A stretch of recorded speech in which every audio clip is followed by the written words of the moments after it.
Alhamdulillahirabbil alamin wa bihi nasta'inu ala umurid dunya waddin wassalatu wassalamu ala asrafil anbiya'i wal mursalin wa ala alihi wa sahbihi ajma'in. Amma ba'd.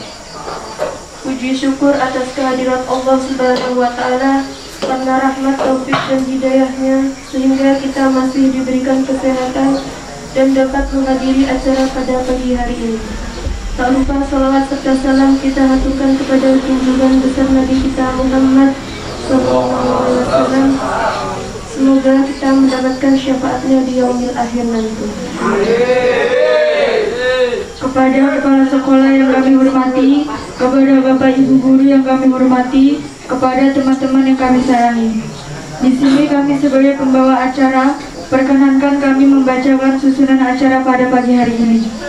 Acara yang pertama pembukaan, acara yang kedua kalam ilahi, acara yang ketiga sholawat, acara yang keempat sambutan-sambutan, acara yang kelima acara inti yaitu penyampaian materi dari Pak Ustadz Turman, acara yang keenam tanya jawab, acara yang ketujuh doa penutup sekaligus mengakhiri acara.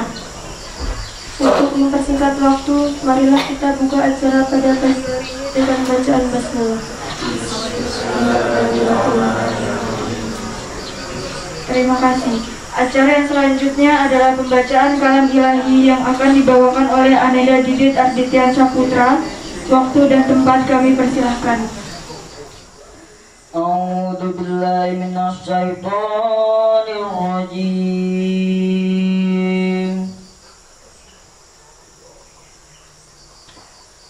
Bismillahirrahmanirrahim. Laqad kana lakum fi rasulillahi uswatun hasanah. Uswatun hasanatun liman kana yarjullah.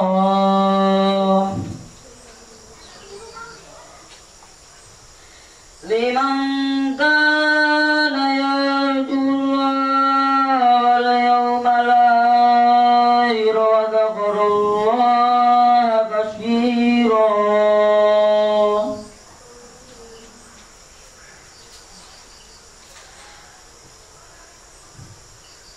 Walamma ra'al mu'minuna al-ahzab qalu hadha ma wa'adana Allahu wa rasuluhu wa sadaqallahu wa rasuluhu wa ma zadahum illa imanan wa taslima. Sadaqallahul azim. Kullul qulubi ilal habibi tamilu wa ma'i bihada syahidun wa dalilu. Amma dalilu idza dzakarta Muhammadan sarattuhu al-ashiqina tasilu. Ya sayyidal kaunaini ya alamal huda, hadal mutayyam fi himaka nazilu. Ya sayyidal kaunaini ya alamal huda, hadal mutayyam fi himaka nazilu. Law sadafatni من لدنك عناية لأزور طيبة ونخيض جميل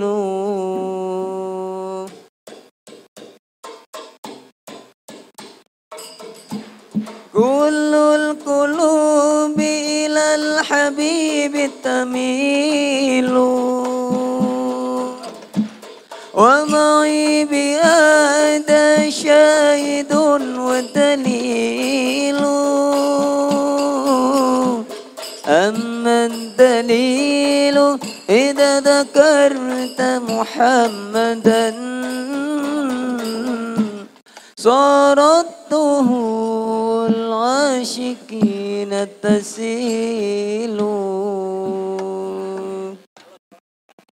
السلام عليك زين الأنبياء السلام عليك أتقى الأذكياء السلام عليك زين الأنبياء السلام عليك أتقى الأذكياء السلام عليك زين الأنبياء السلام عليك أتقى الأذكياء السلام عليك زين الأنبياء السلام عليك أتقى الأذكياء السلام عليك أتقى الأذكياء السلام عليك الأذكياء السلام عليك أتقى الأذكياء السلام عليك أتقى الأذكياء السلام عليك زين الأنبياء السلام عليك السلام عليك السلام عليك زين الأنبياء السلام عليك أتقى الأذكياء السلام عليك زين الأنبياء السلام عليك أتقى الأذكياء السلام عليك أحمد يا حبيبي السلام عليك طه يا طبيبي السلام عليك أحمد يا حبيبي السلام عليك طه يا طبيبي السلام عليك زين الأنبياء السلام عليك السلام عليك السلام عليك زين الأنبياء السلام عليك أتقى الأذكياء السلام عليك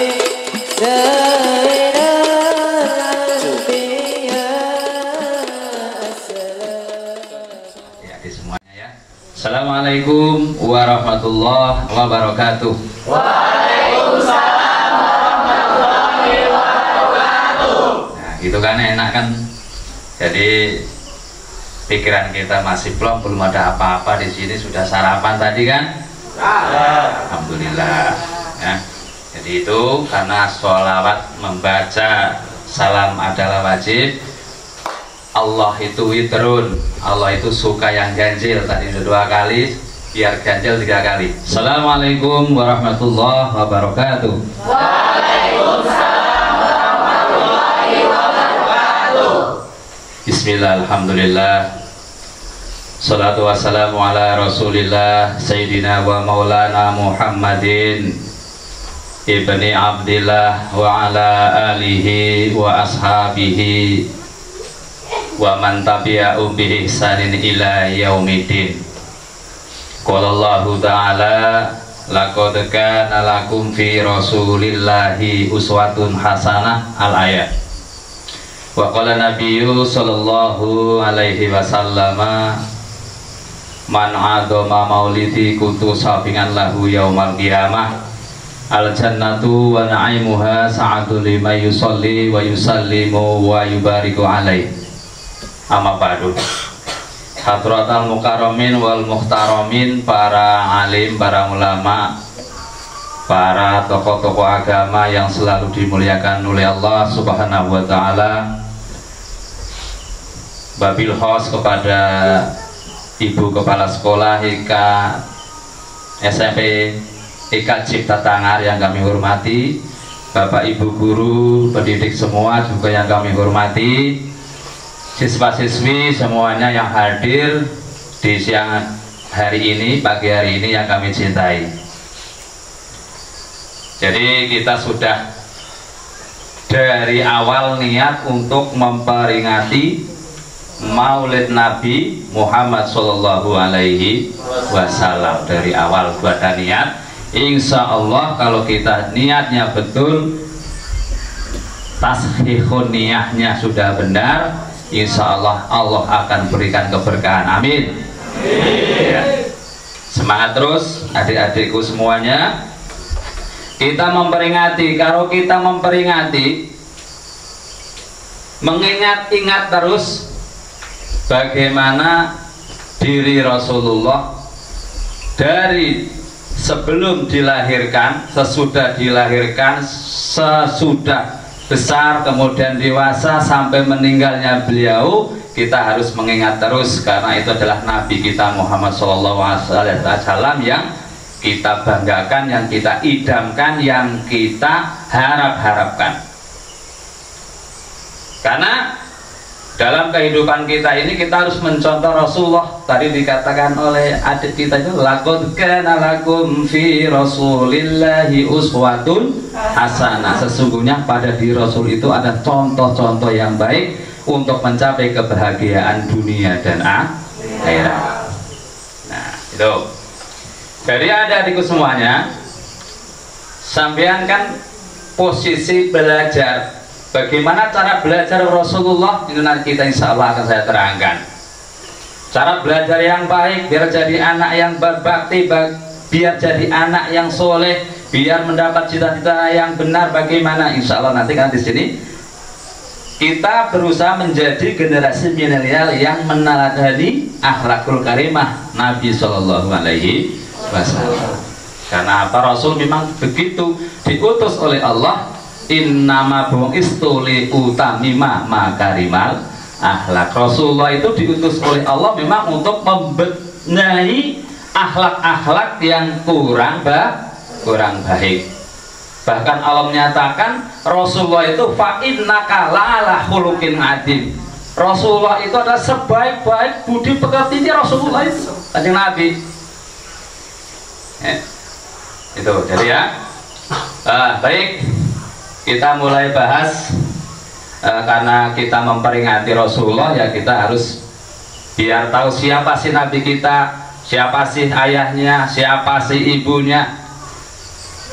Aneh kan kita kalau kenal namanya aja tapi tidak tahu bapaknya siapa, ibunya siapa. Karena kedua orang tua kita ini adalah yang menentukan kita baik dan buruknya kita. Ya, wa ba'du faqulu huwa sayyiduna Muhammad bin Abdullah bin Abdul Muttalib wasmu Saybatul Hamdi humidat hisaluhu saniyah ibni Hasimi wasmu Abr bin Abdi Manafi wasmu al-Mughiratul ladhi yungtamar iltiqa'u liuliya.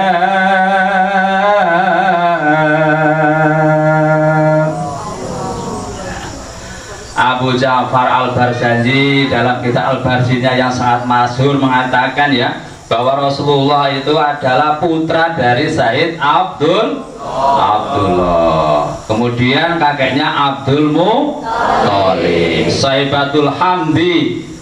Nah, Saybatul Hamdi ini bapak Rasulullah Sayyid Abdullah ini terkenal dengan Misbahul Haram, yaitu penerang bagi negara Mekah zaman dulu. Karena apa? Sayyid Abdullah ini dipilih oleh Allah, dititipkan nur nubuah yang ada pada diri Rasulullah di Sayyid Abdullah sebagai ayah Rasulullah. Saking terangnya nur kenabian Kanjeng Nabi, Sayyid Abdullah bapak Rasul ini kalau keluar rumah, kalau malam hari, ini negara Mekah, pemerintahan Mekah terang benerang kayak bulan purnama. Jadi nggak ada listrik, udah terang. Hebat kan? Nggak pakai lampu, nggak pakai senter, karena nur nubuah yang ada pada diri Rasulullah yang dititipkan melalui Sayyid Abdullah ini, negara Mekah menjadi negara yang terang benderang, Misbahul Haram. Kemudian Abdul Muttalib Saybatul Hamdi, kakeknya Nabi kita Muhammad ini dijuluki Saybatul Hamdi, yaitu orang yang berubanan. Karena kakek Nabi ini, Abdul Muttalib ini lahir ke dunia sudah ada ubannya, sudah beruban rambutnya, lahir udah berubanan, udah putih rambutnya. Ya kalau sekarang nggak ada yang putih, malah dipilok. Ya, tapi boleh mau dipilok merah, mau pilok hijau, tapi kalau di sekolah ya jangan, nggak boleh ya. Nah, itu jadi Saybatul Hamdi, umidat haisaluhu saniyah. Kemudian Rasulullah Shallallahu Alaihi Wasallam punya ayah namanya Sayyid Abdullah, kakeknya Abdul Muttalib. Nah, itu harus tahu. Ya setidaknya sampai embahnya kita harus tahu nasab atau keturunan Rasulullah Shallallahu Alaihi Wasallam. Nah, kemudian juga Abu Ja'far Al-Barzanji menerangkan, walamma tamma min hamli sahrani ala masyhuril aqwalil marwiyah tuwfiya bil madinatil munawwarati abuhu Abdullah.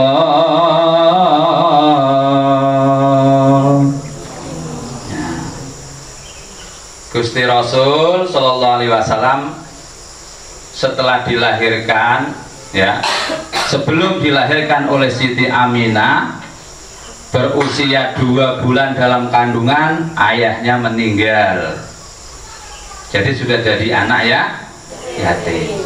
2 bulan dalam kandungan sudah ditinggal bapaknya, meninggal. Ya. Kemudian setelah dilahirkan berumur 4 tahun, ibunya Siti Aminah berziarah ke makam bapaknya. Di situ juga setelah pulang dari berziarah, ibunya juga meninggal. Sudah yatim dia 4 tahun. Nah, di sini yang dapat kita petik dari pelajaran ini adalah yang pertama, Rasulullah berumur 2 bulan dalam kandungan ditinggal bapaknya, lahir umur 4 tahun ditinggal mamanya, sudah yatim piatu. Ini dapat kita petik pelajaran para spesiolog mengatakan kalau manusia itu terpengaruh dengan 4 perkara. Yang pertama adalah bapak, yang kedua ibu, yang ketiga pergaulan, ya, lingkungan. Jadi itu kenapa kok Rasulullah oleh Allah di saat beliau masih dalam kandungan berusia 2 bulan, bapaknya diambil oleh Allah dengan kematian Said Abdullah. Ini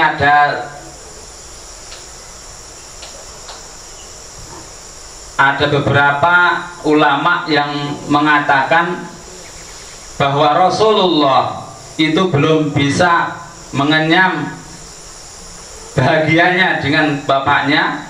4 tahun pun, kalau kita 4 tahun kan masih kecil kan adik ya, belum bisa lah kita ini mengenyam kebahagiaan dengan ibu bapaknya, karena ya 4 tahun kita paling-paling ya baru bisanya lari sana, main sana, belum berpikir oh aku bahagia dengan bapakku, belum bisa. Nah, karena Rasulullah bapaknya mati duluan, ibunya kemudian berumur 4 tahun ditinggal ibunya, maka setengah dari para ulama mengatakan kok dimatikan tidak seperti nabi-nabi sebelumnya, karena supaya nabi kita ini tidak berdurhaka kepada kedua orang tua, ya, karena nggak mungkin umur 4 tahun berdurhaka sama orang tua, nggak mungkin, ya. Jadi sesuai dengan tadi bahwa Rasulullah itu adalah manusia yang paling sempurna budi pekertinya, akhlaknya. Kalau kita buka kisah Nabi Ibrahim, bapaknya itu kan, bapak Nabi Ibrahim tahu, Azhar. Nah itu kan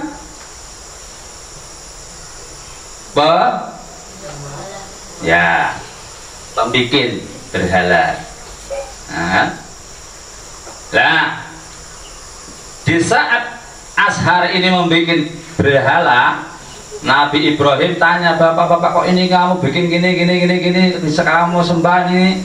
Nah, saking sengitnya si orang tua Azhar ini kepada Nabi Ibrahim, tapi seginya kepada anak pun ya nggak terlalu, ya nggak dilemparin, nggak dipukul, sampai Azhar ini mengucap kepada Nabi Ibrahim, pergi kamu Ibrahim, kalau kamu nggak pergi akan kulempar dengan batu ini, pergi selama-lamanya. Nah kata Ibrahim, dari sini walaupun anak tidak berdurhaka kepada orang tua, tapi orang tua bisa berdurhaka kepada seorang anak karena doanya itu yang tidak baik. Jadi itu lah, Rasul dimatikan ayahnya berumur 2 bulan dalam kandungan, 4 tahun setelah dia lahir ibunya meninggal, maka pun ibunya nggak pernah mendoakan atau mengatakan perkataan yang tidak baik terhadap anak. Juga Rasulullah pun tidak pernah melihat ayahnya, tidak pernah berkata kepada ibunya yang jelek-jelek. Makanya di sini dikisahkan seorang ulama, kenapa kok Allah mematikan bapaknya sama ibunya sebelum beliau dewasa, yaitu supaya Rasulullah tidak berdurhaka kepada kedua orang tuanya. Karena seorang Rasul, seorang Nabi tidaklah mungkin akan berdurhaka kepada kedua orang tuanya. Nah ini ya, jadi itu makanya adik-adik sekalian, budi pekerti yang kita tanamkan dalam Rasulullah itu banyak yang kita contoh, yaitu diantaranya kita harus berbuat baik kepada orang tua. Nah ya, apalagi adik-adik semua kan, kita ingat kembali 9 bulan kita dikandung dalam perut ibu, bagaimana ibu ya umur 2 bulan hamil ibu sudah susah payah, makan nasi nggak enak, mual ya kan, pusing, bahkan ada yang tidak mau makan sama sekali, badan lemas. Itu baru berumur 2 bulan, 4 bulan lagi kayak itu, tambah besar kandungan ibu. tambah sengsara lagi, mau tidur miring aja susah, tidur tengkurap susah, tidur terlanjur juga susah. Itulah ibu. Itu mengalami demikian selama 9 bulan. Makanya kita sudah wajib lah kita berbuat baik kepada kedua orang tua kita. Ya, itu. Ibu, engkaulah wanita yang paling mulia. Bisa enggak? Ayo bareng, 1, 2, 3. Ibu, engkaulah wanita yang paling mulia, derajatmu 3 tingkat dibanding ayah. Kau mengandung, melahirkan, menyusui, merawat putra putrimu ibu. Pendek aja ya. Ya, jadi ibu yang mandung kita 9 bulan. Makanya kalau ngaji di tempat saya ada ajarin dosa ngangsasi aku diemban dening ibuku ing madaharan. Paham para bahasa Jawa? Enggak, ya udah nanti tak jelasin. Nalika iku ibuku nampa kamelaratan kang tumpa-tumpa. 9 bulan kita dalam kandungan ibu kita tuh merasakan kesengsaraan yang tidak terkira. Itu ya. Makanya kita harus berbuat baik kepada orang tua. Ridallahi fi ridal walidain wa suhtillahi fi suhtil walidain. Jadi ridhonya kedua orang tua kita, ridhonya Allah itu terletak kepada ridho kedua orang tua kita. Bendunya Allah, siksanya Allah pun demikian. Kalau orang tua kita ridho, insya Allah Allah pun akan ridho. Ya, tuh, ya. Jadi itu terhadap orang tua harus berbuat baik. Nggak boleh ini itu, apalagi membantah ya.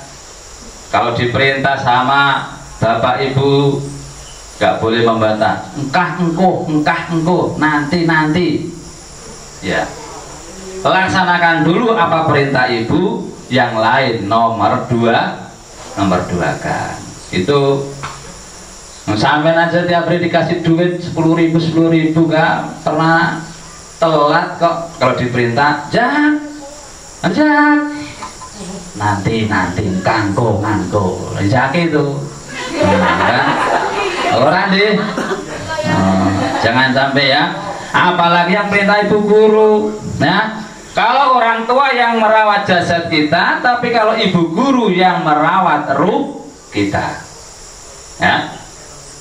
Makanya dalam agama itu orang tua dengan guru derajatnya lebih tinggi seorang guru. Jadi sampai lebih patuhlah kepada ibu guru. Bapak guru juga. Karena bapak ibu guru ini yang merawat roh kita, yang ngajari. Oh ini. Kalau orang tua ya kasih makan, jangan makan dulu. Ya, udah itu udah. Apalagi kalau sama bapaknya pemanen, udah pulang capek, mana pernah ngajarin? Jak, ini nggak pernah. Tapi ibu guru, bapak guru yang ngajari roh kita. Jasad kita akan mati, tapi kalau roh kita tidak akan mati. Walaupun jasad kita hancur, roh kita akan tetap hidup. Makanya kita lebih patuhlah kepada bapak ibu guru. Nah itu ya, sama orang tua sama, bapak ibu di rumah sama, di sekolah lebih patuh lagi ya. Jadi itu sebagai generasi milenial ya harus dipondasikan dengan iman dan takwa, akhlakul karimah itu tadi. Karena kalau sampean ini tidak ada iman, tidak ada ketakwaannya, akhlaknya karimah, nanti besar sampean pun walaupun jadi seorang apapun, tinggi derajatnya, pangkatnya, kalau tidak ada iman, tidak ada akhlakul karimah, di mata Allah pun nol besar. Biasanya nek kawula muda ini kan mikirnya sebentar aja. Ada lagunya Bang Roma Irama, tahu kan? darah muda, darahnya para remaja yang selalu merasa gagah, tak pernah mau mengalah. Darah muda, ya kan?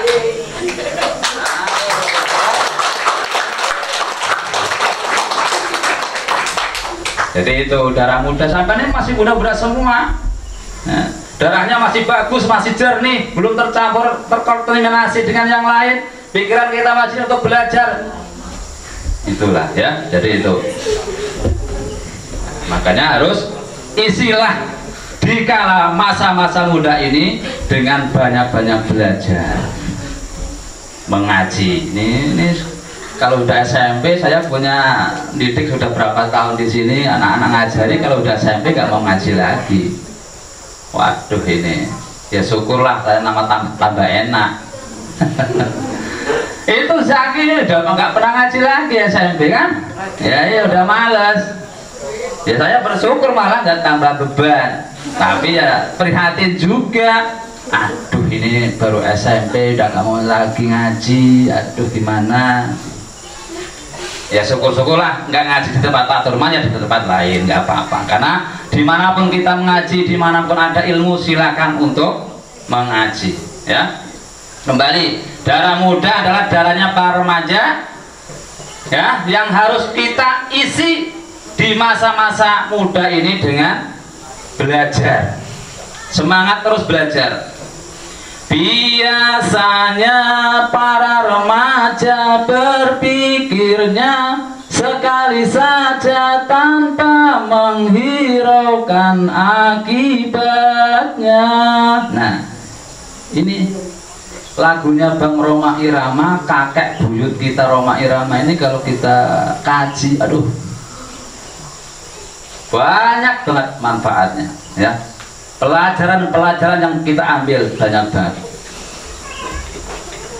Jadi itu, mumpung kita masih muda, mari kita bersama-sama selalu belajar, baik ilmu agama maupun ilmu dunia.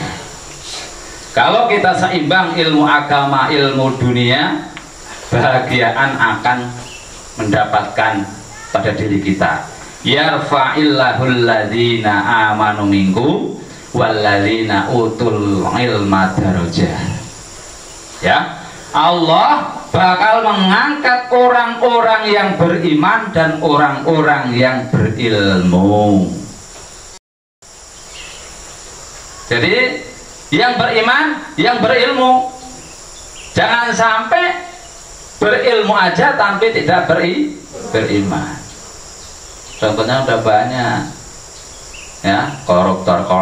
Waduh, gajinya besar-besar tapi nggak punya iman, akhirnya terpenjara. Ya, jadi antara imannya harus ditanamkan dalam diri kita. Allah mengangkat orang-orang yang beriman dan berilmu. Bapak Ibu guru ini kerjanya enak, diangkat oleh Allah karena dia punya ilmu banyak. Adik-adik juga nanti demikian, sekarang belajar dengan susah-susah belajar, nanti pintar-pintar kuliah, jadi seperti Bapak Ibu guru, pintar-pintar, diangkat derajatnya. Mau jadi generasi bapakmu kemarin? Ya itu, karena bapakmu itu dulu ilmunya cuma ilmu tenaga, ilmu otot. Sekolahnya paling SD, SMP, ya udah. Jadi itu Allah ngangkat ya sesuai dengan ilmunya itu tadi. Nah, ya, jadi itu berusahalah selalu, berakit-rakit ke hulu. Ya, sekarang kamu bersakit-sakit lah, ya. Silakan bersakit-sakit, usaha semaksimal mungkin untuk menjadi kesenangan yang akan kita dapatkan kelak. Ngan jada wajada.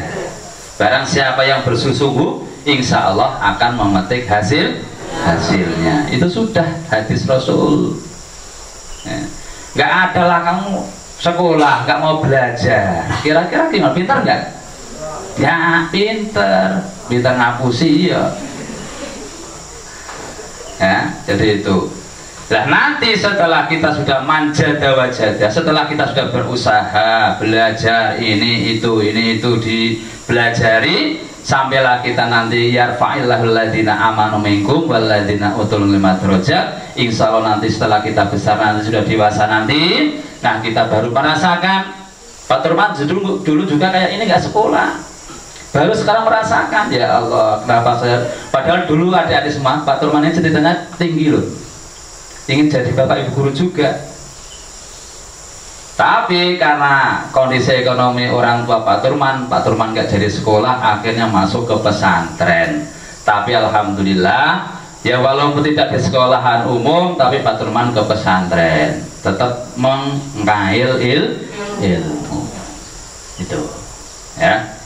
Jadi itu cita-citanya jangan seperti bapak, bapakku panen aku tak panen, bapakku oleh basis aku rom basis, jangan gitu. Lebih baik cita-citanya ya. Nah, lebih kuat, lebih semangat. Nah, jadi itu ya, supaya kita nanti di akhir-akhir dewasa kita bisa merasakan. Kalau seperti adik-adik semuanya belum bisa merasakan, yang penting senang, main sana sini. Tapi nanti sudah dewasa baru merasakan, oh iya, semua oh iya. Nah, ya Pak Tomat dulu juga kayak sampean juga, pas masih remaja maunya yang penting senang, happy, belum bisa menyatakan oh kalau ini. Tapi setelah sudah dewasa nanti baru kita bisa merasakan bagaimana pentingnya ilmu bagi kehidupan kita. Ya, adik-adikku semua yang kami hormati, setelah tadi kan ada psikolog mengatakan ada 4 perkara yang mempengaruhi dalam pikiran kita, khususnya anak-anak kita. Yang pertama adalah orang tua bapaknya, ya, dalam keluarga, terus ini termasuk keluarga bapak dan ibunya. Bagaimana ibunya bisa mengatur pikiran si anak, bisa menyesuaikan, bisa menilai dari kepribadian anak, bagaimana anak ini menjadi yang baik. Nah, yang kedua adalah lingkungan. Jadi adik-adik harus hati-hati dengan lingkungan. Kalau temannya suka nyolong, sampai nggak suka nyolong, suka nyolong, yang B nggak suka, tapi ini berdua bergaul, lama kelamaan yang B ini yang tidak suka nyolong pasti akan katut nyolong, ikut nyolong. Karena apa? Namanya lama kelamaan pasti akan ikut pergaulan teman, walaupun tidak 100%. Nah, jadi itu makanya kita harus hati-hati dalam pergaulan lingkungan kita. Jangan sampai kita nanti dalam lingkungan yang terjerumus gara-gara teman kita gagal sekolah, gara-gara teman kita tidak belajar, ya. Termasuk teman setia kita apa itu? HP, ya kan? Itu teman setia kita, kemanapun kita bawa, kalau tidur dibawa kemana, ke bawah, itu teman setia kita. Saat ini itu harus hati-hati juga, ya, supaya kita bisa menilai, meneliti konten-konten mana yang ini untuk saya, ya, hati-hati. Itu pesan dari Pak Turman. Nah, sebagai penutup, tadi kan ini udah siang Bu ya, jadi adik-adik semua jam berapa adik? 9 kan? Oke, ya. Jadi itu aja yang bisa kami sampaikan. Ya, Pak Turman mau kerja lagi nih. Sebenarnya kalau sore ya lumayan, agak lama, tapi kalau sore nanti adik-adik pulangnya juga susah. Jadi kemarin Pak Irwan ke rumah, ya udahlah pagi aja gitu ya. Jadi itu ada kurang lebihnya Pak Turman dalam menyampaikan. Yang jelas di sini Pak Turman mengajak kepada adik-adik semua untuk selalu giat dalam menggapai ilmu, baik ilmu agama maupun ilmu dunia. ya. Tahap-tahap belajar adik-adik ini jangan sampai terlupakan, jangan sampai terlewatkan. Gairah untuk belajar selalu tanamkan dalam diri kita, banyak membaca. Iqra, ya, jadi kita disuruh banyak membaca, karena dengan membaca kita akan banyak ilmu yang didapatkan dari bacaan itu tadi, ya. Jadi itu aja yang dapat saya sampaikan. Ada kurang lebihnya mohon maaf Bapak Ibu, kami tidak bisa memberikan toladan ataupun ceramah ataupun mauidhah yang baik, yang sesuai dengan yang diharapkan oleh Bapak Ibu semuanya. Kekurangan saya itulah memang dari pribadi saya. Kalau memang ada kebenaran itulah dari Allah Subhanahu wa taala. Kami arihi, wassalamualaikum warahmatullahi wabarakatuh. Waalaikumsalam warahmatullahi wabarakatuh. A'udzubillahi minasyaitonirrajim. Bismillahirrahmanirrahim. Allahumma shalli wa sallim wa barik ala sayyidina Muhammad wa ala ali sayyidina Muhammad sayyidil awwalin wal akhirin. Sallallahu radhiyallahu tabaraka wa ta'ala bi sahabati Rasulillah ajma'in. Bismillahirrahmanirrahim. Alhamdulillahirabbil alamin. Hamdan yu'afina ma yukafi masjidah ya rabbana lakal hamdu kama yanbaghi li wajhil karim wa 'adil sultani. Wa maghfir lana dhunubana ya Allah jami'a khatayana kullaha wa liwalidayna rahamhuma kama rabbayana shaghira wa li jami'il muslimina wal muslimati wal mu'minina wal mu'minati al-ahya'i minhum wal amwat. Rabbana zalamna anfusana wa illam taghfir lana wa tarhamna nakunanna minal khasirin. La ilaha illa anta subhanaka inni kuntu minadh dhalimin. Subhanaka la ilma lana illa ma 'allamtana innaka antal alimul hakim. Wa tub 'alaina ya maulana innaka antat tawwabur rahim. Rabbana atina fid dunya hasanah wa fil akhirati hasanah wa qina adzabannar. Wa sallallahu ala sayyidina Muhammadin wa alihi wa sahbihi baraka wa salam. Subhana rabbika rabbil izzati amma yasifun. Salamun alal mursalin walhamdulillahi rabbil alamin. Bil qabul al-fatihah. A'udzu billahi minasyaitonir rajim. Bismillahirrahmanirrahim. Alhamdulillahi rabbil alamin arrahmanir rahim. Iyyaka na'budu wa iyyaka nasta'in. Shiratal ladzina an'amta 'alaihim ghairil maghdubi 'alaihim waladdallin. Amin.